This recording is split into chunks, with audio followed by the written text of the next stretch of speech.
नमस्कार दोस्तों, आप सभी का आपके अपने YouTube channel MP study IQ GK के यूट्यूब चैनल पर बहुत बहुत स्वागत है। दोस्तों, आज हम रीजनिंग का प्रैक्टिस सेट करेंगे और रीजनिंग के इन सभी प्रैक्टिस सेट के वीडियो में उन्हीं क्वेश्चनों को सम्मिलित किया जा रहा है जो कि आपके प्रीवियस ईयर के एग्जाम में पूछे गए हैं और आने वाले एग्जाम में पूछे जा सकते हैं। तो जाके आप लोग रीजनिंग के इन सभी प्रैक्टिस सेट को एक बार जरूर देखिए ताकि आपको एग्जाम में क्वेश्चन को हल करने में आसानी हो और पता चल सके कि किस प्रकार के रीजनिंग के क्वेश्चन हमारे एग्जाम में पूछे जाते हैं। दोस्तों, जो आपका रीजनिंग सब्जेक्ट है यह आपका प्रैक्टिस का विषय है। रीजनिंग को आप जितना अधिक प्रैक्टिस करेंगे रीजनिंग आपको उतना अधिक आसान लगने लगेगा और आप एग्जाम में कम से कम समय में रीजनिंग क्वेश्चनों को हल कर पाएंगे। तो चलिए बिना देरी किए हुए अपने क्वेश्चन पर आगे बढ़ते हैं। जिसमें पहला क्वेश्चन दिया गया है, यदि क्यू का अर्थ प्लस, वाई का अर्थ माइनस, जेड का अर्थ डिवाइड है और पी का अर्थ गुणा तो निम्नलिखित समीकरण का मान ज्ञात कीजिए। बताना है जो आपका 20p 2q 6y 5 है, इसमें जो आपका p q और y है इसके जगह पे आपका जो उसका मान दिया गया है प्लस माइनस गुणा भाग उसको रख के इस समीकरण को हल करना है। तो चलिए इसे हल करते हैं। पहले इसका मान रखते हैं 20p का अर्थ क्या है देखेंगे तो आपका p का अर्थ गुणा है, यहाँ गुणा कर देंगे 2। फिर q है तो q का अर्थ क्या है, q का अर्थ आपका प्लस, यहाँ प्लस कर देंगे 6। फिर y का अर्थ क्या है तो देखेंगे आपका y का अर्थ माइनस है तो माइनस का 5। ये आपका बन गया, इसे ये समीकरण बन गया। इसे हल करना है तो सबसे पहले बोर्ड मास के रूल से हल करेंगे। तो बोर्ड मास का रूल होता है पहले ब्रैकेट तोड़ने के लिए, तो ब्रैकेट इसमें है नहीं, फिर आप वो भी नहीं है, फिर होता है डिवाइड, तो डिवाइड भी नहीं है, फिर होता है आपका मल्टीप्लाई, तो फिर मल्टीप्लाई कर देंगे। मल्टीप्लाई आपका यहाँ दिख रहा है तो 20 गुणे 2 हो जाएगा आपका 20 गुना 40 हो जाएगा और प्लस 6 माइनस 5।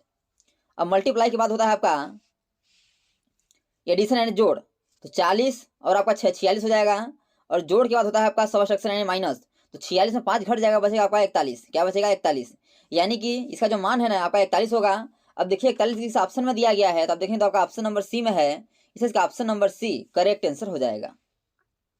अगला दिया गया है, यह क्वेश्चन आपका कथन एवं निष्कर्ष से है।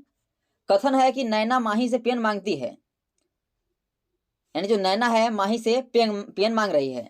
तो निष्कर्ष है कि नैना के पास पेन नहीं है, तो यह बात बिल्कुल सही है। यानी कोई आदमी पेन क्यों मांगेगा, यदि उसके पास पेन नहीं रहेगा तब मांगेगा। तो जो नैना है ना माही से पेन क्यों मांग रही है, क्योंकि नैना के पास पेन नहीं है, तो ये आपका है सही बोला है, इसे सही हो जाएगा। फिर दूसरा देखते हैं निष्कर्ष, नैना कुछ लिखना चाहती है, बात सही है। पेन क्यों मांगा जाता है, ताकि हम कुछ लिख सकें, क्योंकि पेन में लिखा जाता है, तो ये भी आपका सही बोल रहा है। यानी कि नैना के पास पेन नहीं है और वह पेन मांग के कुछ लिखना चाहती है, तो आपका यह भी सही बोल रहा है। जब दोनों सही हैं तो देखिए किस ऑप्शन में है, तो निष्कर्ष 1 और 2 दोनों अनुसरण करते हैं, आपका ऑप्शन नंबर सी में है, इसे इसका option number C correct answer हो जाएगा। नेक्स्ट दिया गया है, यह क्वेश्चन आपके कथन निष्कर्ष से है। कुछ सोना चांदी है, सभी सोना प्लेटिनम है। निष्कर्ष है आपका कुछ चांदी प्लेटिनम है, सभी प्लेटिनम सोना है।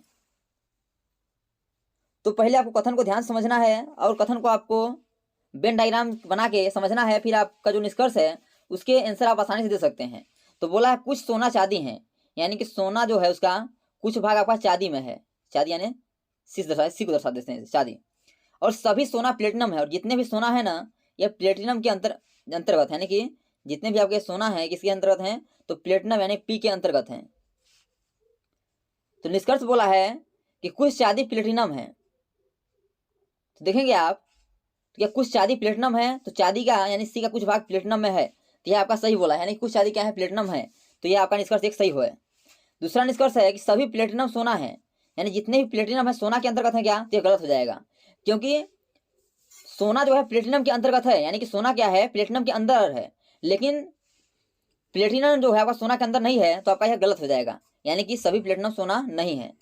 तो निष्कर्ष केवल एक सही है। अब देखिए किस ऑप्शन में है, तो आपका यह ऑप्शन नंबर डी में दिया गया है कि केवल निष्कर्ष एक कथनों के अनुसार है, इसे इसका ऑप्शन नंबर जो डी है यही आपका करेक्ट आंसर हो जाएगा। नेक्स्ट दिया गया है, यह क्वेश्चन आपका डायरेक्शन से है। क्वेश्चन है कि एक व्यक्ति उत्तर की ओर 5 मीटर चलता है, बाएं मुड़ता है और 10 मीटर चलता है, फिर वह दाएं मुड़ता है 20 मीटर चलता है और फिर दाएं मुड़ता है 10 मीटर चलता है। वह आरंभिक बिंदु से कितनी दूरी पर है। तो आपको इस क्वेश्चन को हल करने से पहले आपको डायरेक्शन तथा दिशा का ज्ञान होना चाहिए। तो आपको पहले समझाते हैं, ऊपर आपका होता है उत्तर, नीचे की तरफ आपका होता है दक्षिण, इधर आपका पूर्व होता है, आपका पश्चिम होता है। अब इसी अकॉर्डिंग हम इसे क्वेश्चन को हल करेंगे। क्वेश्चन है कि एक व्यक्ति, मान लेते हैं यहाँ कोई व्यक्ति है, उत्तर की ओर 5 मीटर चलता है, यानी कि एक व्यक्ति जो है उत्तर उत्तर आपका ऊपर है कि देखते हैं, ऊपर आपका उत्तर तो ऊपर में है, यहाँ ऊपर में 5 मीटर चला है, कितना 5 मीटर। और बाएं मुड़ता है और 10 मीटर चलता है, यानी कि ऊपर जा रहा है, यानी कि ऊपर की ओर है उसका मुख, और वह बाएं मुड़ेगा तो बाएं किधर जाएगा, तो इस साइड जाएगा। कितना चल रहा है, 10 चल रहा है, 10 किलोमीटर 10 मीटर। फिर वह दाएं मुड़ता है और 20 मीटर चलता है, फिर कहाँ मुड़ेगा, फिर आपका यह दाएं मुड़ेगा और कितना चलेगा आपका 20 चलेगा। दाएं मुड़ेगा तो ऊपर हो जाएगा और क्या चलेगा, यहाँ से यह 20 चलेगा। और फिर दाएं मुड़ता है और 10 मिनट चलता है, और फिर दाएं मुड़ेगा और इसके बराबर चलेगा, 10 मिनट फिर चलेगा। तो बोला है वो आरंभिक बिंदु से कितनी दूरी पर है। तो अब देखिएगा उस आदमी का हमें इस बिंदु से यहाँ तक की दूरी बताना है, अर्थात हमें यहाँ से यहाँ तक की दूरी बताना है। तो आप ध्यान से देखेंगे तो यहाँ से यहाँ 5 है और ये जो आपका है 20 है ना, तो इधर जब 20 है तो यहाँ भी 20 हो जाएगा। क्या हो जाएगा, 20 हो जाएगा। तो ये इधर आपका है 20 मीटर हो गया और ये आपका 5 मीटर, कितना होगा, जोड़ देंगे इससे क्या हो जाएगा, 20 मीटर और प्लस 5 मीटर क्या हो जाएगा आपका 25 मीटर हो जाएगा। कितना हो जाएगा, 25 मीटर हो जाएगा। अब देखिए 25 किस ऑप्शन में, तो आपका ऑप्शन नंबर डी में दिया गया है, इसलिए इसका option number D correct answer हो जाएगा। तो दोस्तों मैं आसानीपूर्वक विश्वास करता हूँ कि सभी क्वेश्चन आपको अच्छे समझ आ रहे होंगे, और क्वेश्चन में कहीं भी डाउट है तो आप लोग कमेंट बॉक्स में जरूर बताइए, ताकि अगले आने वाले वीडियो में उस डाउट को भी अच्छे से क्लियर कर सकें। और दोस्तों यदि यह वीडियो आपको अच्छा लगे तो वीडियो को लाइक वो हम दोस्तों में शेयर जरूर करिए, ताकि गवर्नमेंट एग्जाम की तैयारी करने वाले आपके दोस्तों को भी वीडियो का लाभ हो सके और एग्जाम में कम से कम समय में रीजनिंग क्वेश्चनों को हल कर पाएं। नेक्स्ट दिया गया है, यह क्वेश्चन आपका ब्लड रिलेशन से है। क्वेश्चन है कि एच आई की बहन है, बी एच की माँ है, जे आर की बेटी है, आई जे की बहन है, तो आर एच से कैसे संबंधित है। तो इस क्वेश्चन को हल करने से पहले आपको फैमिली ट्री बनाना पड़ेगा। बोला है यश जे की बहन है, यानी जो यश है ना ये आपकी जे की बहन है, सॉरी आई की बहन है। ये यश क्या है, बहन है, बहन तो माइनस से प्रदर्शित कर देंगे। फिर बोला है बी यच की माँ है, जो बी है ना किसकी माँ है, यच की माँ है, तो बी क्या होगा, ऊपर हो जाएगा, यह माँ है यानी यह माइनस में हो जाएगा।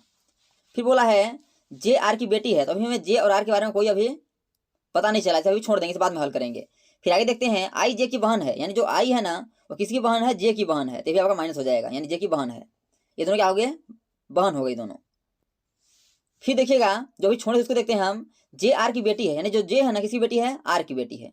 अब आप ध्यान समझिएगा, ये दोनों क्या हुआ आपस में, ये दोनों बहन, और इसका क्लियर नहीं है कि भाई है बहन है, यानी ये भी तीनों जो है भाई बहन है। और जो आपका बी है, बी क्या है, यच की माँ है, जब यच की माँ है तो आई की भी माँ होगी और जे की भी माँ होगी। और जो आपका आर बोला है, तो आर है आपका मतलब कि क्या है इसमें, जे आर की बेटी है, मतलब आर की बेटी जे है। तो क्लियर हो गया है, देखिए यहाँ क्लियर है कि जो आपका जे है ना आर की बेटी है, तो ये भी आपका माइनस है, तीनों ये बहन है, तीनों बहन है ये, और ये माँ है, और जे आर की बेटी है क्या होंगे, पिता हो जाएंगे। यदि माँ इधर है तो पिता हो जाएंगे, पिता को प्लस प्रदर्शित कर देते हैं। अब ये दोनों क्या होंगे आपस में, पति पत्नी हो जाएंगे। अब बोला है कि आर यश से कैसे संबंधित है, यानी जो आर है ना, ये आर जो है यश का क्या लगेगा। तो अब ध्यान समझिएगा, इसमें बहुत लोग गलत कर देते हैं। पूछा है आर यश से किस प्रकार संबंधित है, यानी जो आर है ना ये आर जो आपका यश का क्या लगेगा।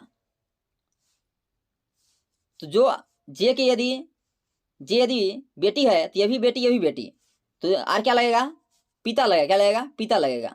अब देखिए पिता किस ऑप्शन में, तो आपका ऑप्शन नंबर बी में है, इसलिए इसका option number B correct answer हो जाएगा। यदि पूछा जाए आपसे कि बी क्या लगेगा, तो बी आपका माता लगेगी। क्या लगेगी, माता लगेगी, इसलिए इसका ऑप्शन नंबर जो आपका बी है ये आपका करेक्ट आंसर हो जाएगा।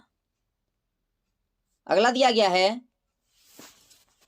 यह क्वेश्चन आपका रैंकिंग से है कि अंग्रेजी वर्णमाला में बाएं से 20वें अक्षर के बाईं ओर 11वें अक्षर कौन सा है। यानी कि मान लेते हैं ये अंग्रेजी वर्णमाला ये से जेड तक है। बोला है कि अंग्रेजी वर्णमाला में बाएं से 20वां, यानी कि इधर से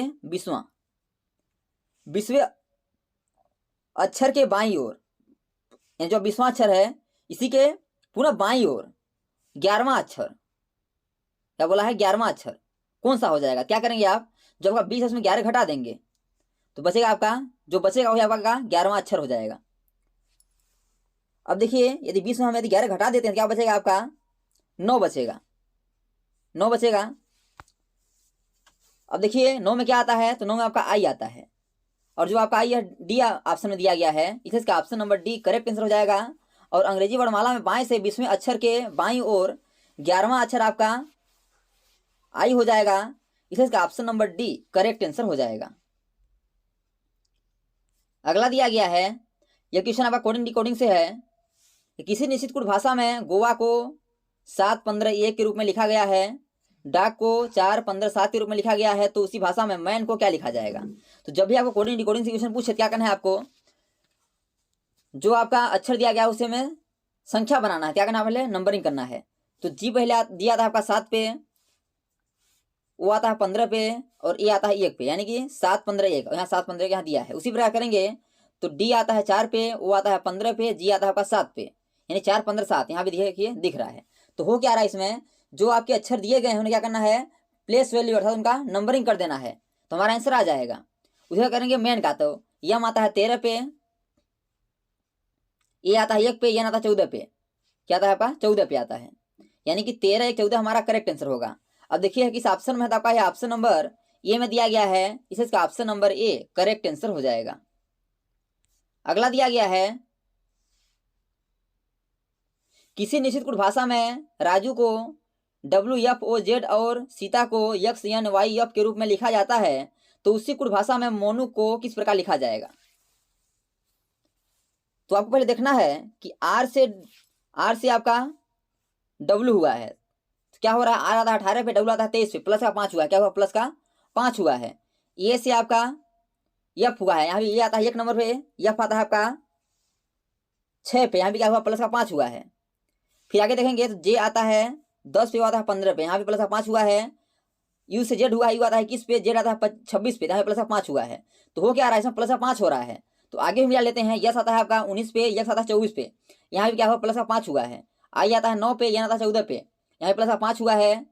टी आता है 20 पे, वाई आता है 25 पे, यहाँ पे प्लस का 5 हुआ है। ए आता है 1 पे, एफ आता है आपका 6 पे, यहाँ पे प्लस का 5 हुआ है। इसमें हो क्या रहा है, सभी प्लस का 5 हो रहा है। उसी प्रकार कर देंगे हम मोनू में, तो यह में +5 करने क्या होगा आपका, यह आता है 13 पे, +5 करने तो हो जाएगा आपका आर हो जाएगा 18 पे आर आता है। और ओ आपका होता है 15 पे, 15 में 5 जोड़ देंगे 20 हो जाएगा, 20 पे आता है टी आता है, तो टी हो जाएगा। एन आता है 14 नंबर पे, 14 में +5 कर देंगे क्या जाएगा 19 हो जाएगा, 19 पे आता है आपका यस आता है। फिर यू आपका आता है 21 पे, +5 कर देंगे क्या हो जाएगा 26 हो जाएगा, 26 पे आता है आपका जेड, यानी कि RTSZ हमारा करेक्ट होगा। अब देखिए RTSZ किस ऑप्शन में, तो आपका ऑप्शन नंबर ए में दिया गया है, इसका option number A correct answer हो जाएगा। आप एग्जाम में समय बचाने के लिए जैसे ही आपका आर आया था वैसे भी आप option number C, option number B, option number D को काट के आगे ऑप्शन नंबर ए को आंसर दे के आगे बढ़ सकते थे। तो इसलिए ऑप्शन नंबर जो ये है ये आपका करेक्ट आंसर हो जाएगा। अगला दिया गया है कि उस समुच्चय का चयन कीजिए जिसमें संख्याएं उसी प्रकार संबंधित हैं जैसे कि निम्नलिखित समुच्चय संख्याएं हैं।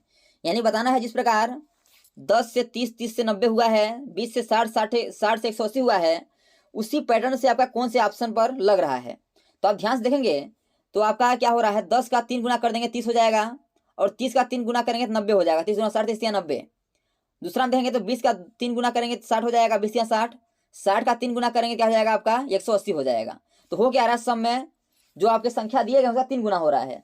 तो उसी प्रकार हम किस ऑप्शन हमारा दिया गया उसे मिलाएंगे। तो ऑप्शन नंबर ए देखेंगे तो 30 का 3 गुना करेंगे तो 90 हो जाएगा, और यहाँ 45 दिया है, तो ऑप्शन नंबर ए नहीं होगा। ऑप्शन नंबर बी देखिएगा, 30 का 3 गुना करेंगे तो 90 होगा आपका, और 90 का 3 गुना करेंगे तो आपका 270 होगा। यानी हो क्या रहा है, जो लॉजिक इन दोनों पे लगा था उसी लॉजिक से हमारा ऑप्शन नंबर बी आंसर आ रहा है, इसलिए इसका option number B correct answer हो जाएगा। आप आगे भी मिला सकते हैं, यदि 30 का 3 गुना करेंगे तो आपका क्या हो जाएगा 90 होगा, तो option number A C answer नहीं होगा, 60 दिया है। और 30 का 3 गुना करेंगे तो 90 होगा, ये तो ठीक है, लेकिन यदि 90 का 3 गुना करेंगे 310 नहीं होगा, तो ऑप्शन नंबर डी आंसर नहीं होगा, इसलिए इसका ऑप्शन नंबर जो बी है यही आपका करेक्ट आंसर हो जाएगा। तो दोस्तों thanks for watching this video. यह वीडियो आप कैसा लगा कमेंट बॉक्स में जरूर मिला बताइएगा, और इसी प्रकार के ऑल गवर्नमेंट एग्जाम पूछे जाने वाले GK, GS, math, reasoning, Hindi, current affairs व लुसेंट संबंधी क्वेश्चनों पाने के लिए हमारे यूट्यूब चैनल को लाइक, शेयर, सब्सक्राइब कर बेल आइकन को प्रेस करना भूलिएगा, ताकि जब भी न्यू वीडियो अपलोड हो सबसे पहले नोटिफिकेशन तक पहुंचे। तो आज तक के लिए इतना ही, मिलते हैं नेक्स्ट वीडियो में, तब तक के लिए जय हिंद, वंदे मातरम।